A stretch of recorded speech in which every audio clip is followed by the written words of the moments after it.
السلام عليكم، كيفكم؟ ان شاء الله تكون تمام. اليوم رجعت لكم بفيديو جديد بعد 3 شهور غياب. شباب ان شاء الله رح نرجع بقوة على اليوتيوب باذن الله تعالى، وعلى التيك توك كمان. شباب بدي اخبركم كمان عشان تيك توك، سويت صفحة على التيك توك، انا عندي شي 1000 متابع، فبدي دعمكم على التيك توك كمان عشان يقوى الحساب. بعتذر كثير منكم، طولت كثير على اليوتيوب وقطعت فترة منيحة، بس ان شاء الله رح نرجع بقوة ان شاء الله. شباب اليوم هاخدكم معي جولة بحديقة المنارة، منطقة إربيل. شوفوا المناظر.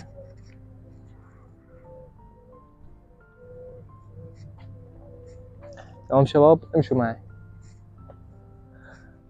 شباب أي حدا ساكن بإربيل هو بنصحه يجي الساعة 6-7 بالليل، فبكون الجو كتير رايق الصراحة. يعني خرج هيك قعدات أرجيلة بزر حفاشاتك، تقعد هون رفقاتك بتكيفوا تنبسطوا. يعني في شجر وفي معلم تماثيل، وشوف مناظر أحلاها. حاسه هداك انا مثل قوس قزح، بس ما بعرف. قوس، بس والله منظر، والله حلو المنظر. خاصة هي اللمبة مطفيها انه الدنيا ظهر. الشباب فدقوا كتير. امشوا معي. هاي شجرة بدي احكي لكم عن التاريخ كمان. شباب شباب شباب بدي احكي لكم عن التاريخ. على الشجرة صار لها 500 سنة. يا صراحة من اول ما جيت على اربيل كانت شجرة صغيرة، بس وصلت اربيل انا كبرت. سبحان الله كيف ركبت ما بعرف، بس المهم شايفينها كبرت.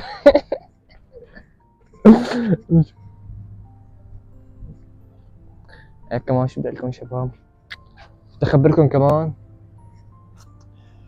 شباب.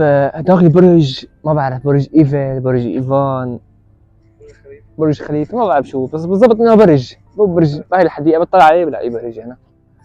وخاصه هذيك شو بسموها، شو اسمها، تلفريك. هي في اكله اسمها تلفريك، بس هي التلفريك طلعت ابدا ما رد. في كمان منطقه بتلفريك بسوريا، بس ما بعرف وين بالضبط. اكتبوا لي بالتعليقات وين صارت. المهم شباب، تعالوا شوي معي، تعالوا لاخذكم هيك فرجيكم هنيك الاطلال تبع. شباب شباب سبحان الله، يعني التطور هون باربيل كثير رائع.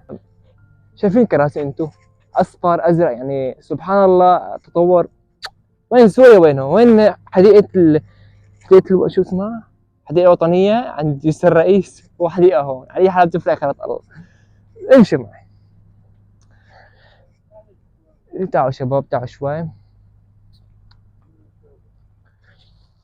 شباب شباب والله الدنيا شوب يا جماعة، الدنيا شوب.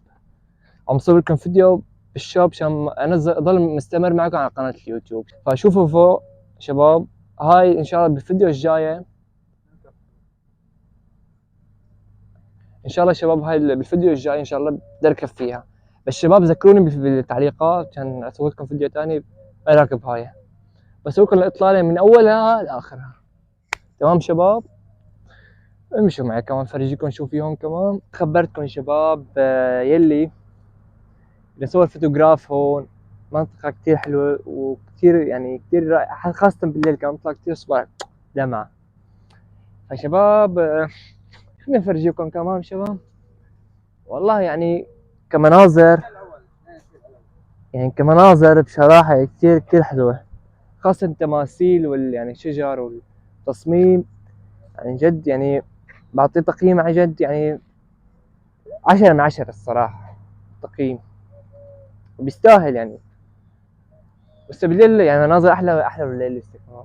الدنيا ظهر هلا الساعة 4 الظهر، بتكون يعني خاف العجقة، وبكون الدنيا شو ما في حدا، العالم نايمة. ما بتعرفوا انتو. ان شاء الله الفيديو الجاي بالليل بكون طالع معكم اعمل لكم جولة، مثل ما خبرتكم من اولها لاخرها، وتكون هيك فيديو يعجبكم ان شاء الله، يكون هيك مسلي. فشباب هيك كانت الجولة اليوم، ان شاء الله تعجبكم، وان شاء الله استمتعتوا بالفيديو بالمناظر الحلوة. فان شاء الله الفيديوهات الجاية حتكون احلى واحلى. اشوفكم في فيديو جديد ان شاء الله. السلام عليكم.